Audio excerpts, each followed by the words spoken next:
नमस्कार. दिनांक 24 जानेवारी. कथेचं शीर्षक आहे दास बापू कुलकर्णी. लोहार गावच्या बापू कुलकर्ण्यांना कंठछिद्र पडून त्रास होऊ लागला. सर्व उपचार थकले म्हणून गाणगापुरात जाऊन दत्तसेवा सुरू केली.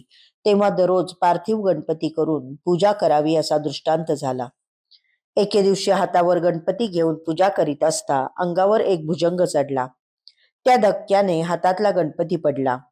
व्यथेला थोडा आराम पडला तरी ती पूर्ण बरी होईना. पुन्हा दत्तांचा स्वप्न दृष्टांत झाला. हरिगुण वर्णन करावे, शिक्षण नव्हते, काव्य कसे करतात ते ठाऊक नव्हते. पण आदेशाप्रमाणे प्रयत्न करताच 300-400 अभंग झाले. पण ते सारे 3 चरणांचे झाले. चौथा चरण सुचत नव्हता. श्री दत्त प्रभूंना विनवताच दृष्टांत झाला, अक्कलकोटी जावे. त्याप्रमाणे अक्कलकोटी येऊन श्री समर्थ चरणांवर डोके ठेवताच श्रींनी आपल्या पायाच्या अंगठ्याने बापूच्या गळ्यास स्पर्श केला. त्यासरशी व्याधी बरी झाली. मग महाराजांनी अभंगाचे चौथे चरणही सुचवले. बापू कुलकर्णी कंसात दासबापू या संत पदवीस पोचले. मृत्यू आणि भाग्य यांच्या वेळा ठरलेल्या असतात. म्हणूनच कंठाला पडलेल्या छिद्रामुळे बापू कुलकर्ण्यांचे प्राण कंठाशी आले तरी बाहेर पडत नव्हते. अन्न पाणी मात्र त्या वाटे बाहेर पडत असल्याने असह्य वेदना होत असत. पण त्यामुळे देवाची आठवण तीव्र झाली.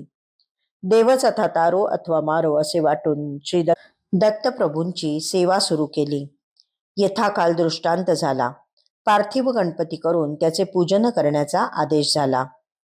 गणपतीची उपासना हा सर्व उपासनांचा मूळ आधार असतो. तो विघ्नहर्ता तसा विघ्नकर्ताही आहे. त्याचे स्थान मूलाधारात असते. तेव्हा मूळ स्फूर्तिरूप वासना किंवा पूर्व कर्माचा संचय असतो. त्यावर गणपती उपासनेचा पहिला प्रहार करतो. तसा तो झाला आणि व्याधी उणावू लागले.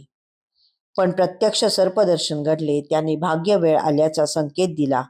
पण व्याधी उणावली तरी पूर्ण बरी झाली नाही. याचा अर्थ प्रारब्ध भोगून चरत आले तरी थोडे शेष प्रतिबंधक आहेच. तेही जाण्यासाठी हरिगुणवर्णन करण्याचा आदेश झाला.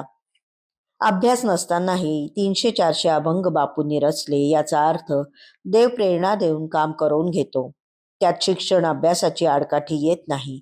पण शिक्षण अभ्यास नसतानाही अवघड काम हातून घडले कर्तृत्वाचा अभिमान येण्याची शक्यता असते. ती बाधा होऊ नये म्हणून सारे अभंग 3 चरणाचेच झाले व चौथ्या चरणासाठी गाडे अडले.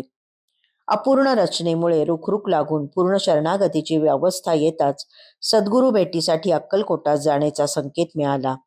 त्यानुसार श्री समर्थ चरणी लीन होताच सद्गुरु कृपा झाली. व्याधी पूर्ण बरी झाली. ती 2 प्रकारची होती. कंठाला छिद्र ही शारीरिक होती तर प्रपंचातील आसक्ती ही मानसिक व्याधी होती.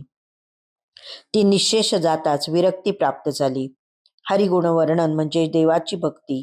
भक्तीमुळे धर्म, अर्थ, काम अशा पुरुषार्थाच्या 3 चरणांची प्राप्ती झाली. हेच 3 चरणांच्या अभंग रचनेवरून कळून आले. सर्व कर्तृत्व गुरुचरणी वाहून पूर्ण शरणागती होताच सद्गुरु कृपा झाली व मोक्षमुक्तीचा अंतिम व चौथा चरणही हाती आला. बापू कुलकर्णी दासबापू म्हणून संतपदी पोहोचले. धन्यवाद.